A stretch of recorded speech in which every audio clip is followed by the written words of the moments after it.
If you believe that you haven't got enough time or you are too busy to go to the gym, track your nutrition, log your calories, get your steps in, and basically do all the shit that you need to do in order to successfully lose weight, then there's a very, very high probability that it's not the amount of time that you got that's the issue. It's your time management. And this is why I believe that. So there's 168 hours in a regular week. Let's assume that you're sleeping for 8 hours a day and working for 8 hours a day, 7 days a week. So that means that you're completely busy for at least 16 hours of the 24 every single day of the week. This means that you are left with 56 hours outside of sleep and work to do with as you please. Now, a decent amount of time at the gym would be around 45 minutes to an hour. So let's take the commute into the situation and assume that you need to dedicate about an hour and a half to going to the gym a day. An hour and a half, 3 times a week, that works out at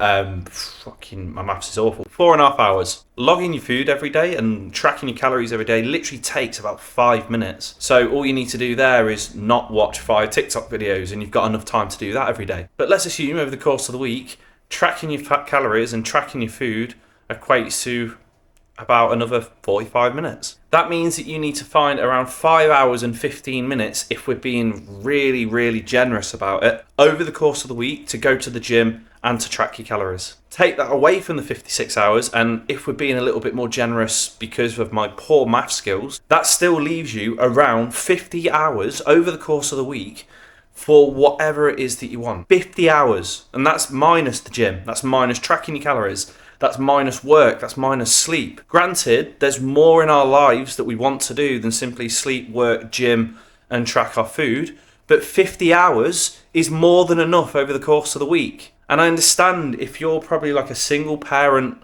of 2 with 2 jobs, that amount of time is probably going to be significantly less than that. I get that. But if you are part of the general population, if you are Sally with 1 job, a 9 to 5, 5 days a week with no kids, but more than enough time to come home and binge watch The Office for the 7th time, you have got time. You've got so much time on your hands. So do not come out with the excuse of you haven't got enough time, because it may well be just what you're putting that time into, and your time management may also be very, very poor as well. You need to make this whole fitness journey that you're trying to adopt a priority. It doesn't have to be the only priority in your life, but it must be at least some priority, because if you make it a priority, then you are going to prioritize the time that you need to do the things that you need to do, rather than prioritizing that time into watching 5 TikTok videos a day, or going out for the 3rd time in the week, or binge watching a relatively shit series on Netflix, so much so that by the time you get to the end of it,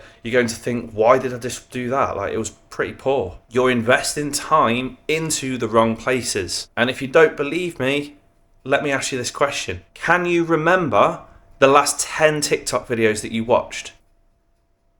The vast majority of you are probably going to say no. Now, that's time you could have either spent tracking your calories or going for a walk and getting your steps in. You could have even watched these shitty TikTok videos whilst going for the walk, thus multitasking. The people that get success within these fitness journeys ultimately prioritize the goals that they want to achieve, because it's genuinely going to mean a lot to them once they achieve them. And it's absolutely fine if you don't want to prioritize these goals. It's absolutely fine if you've got other priorities within your life that you want to concentrate on more. But don't get frustrated, don't get annoyed, don't get pissed off and start blaming the universe for raining on you and for shitting on you when you evidently don't get the results that you assume that you're going to get, because you're not. If you truly, truly want to achieve the goal of losing weight, toning up, feeling more confident, and just feeling happier for the rest of your life, because you don't have to go in and buy clothes that cover your arms up. You can actually go in and buy clothes that you want to wear,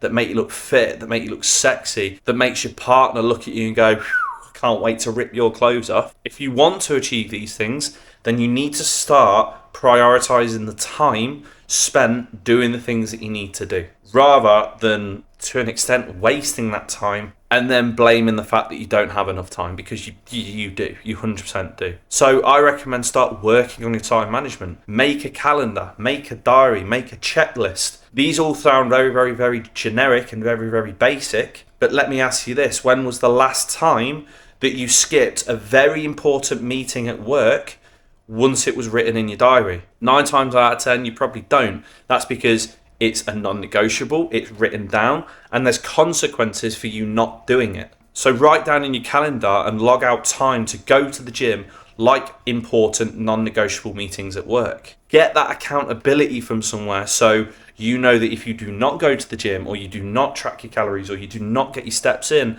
there's consequences for not doing it. That's accountability for you. And soon enough, once you begin prioritizing the time to doing these things, you'll begin doing them more often, you'll begin doing them consistently, and therefore you will begin to get the results that you assume that you were going to get in the first place. If this video has helped, please feel free to give it a little like. Comment below what your thoughts are, or if you've got any questions, because I'd be more than happy to answer. Or subscribe to easily catch the next one. And if you want any more free fitness or fat loss content without the typical bullshit that's in the fitness industry at the moment, because my God, there's a lot, feel free to check out my Instagram at k.p_health sound.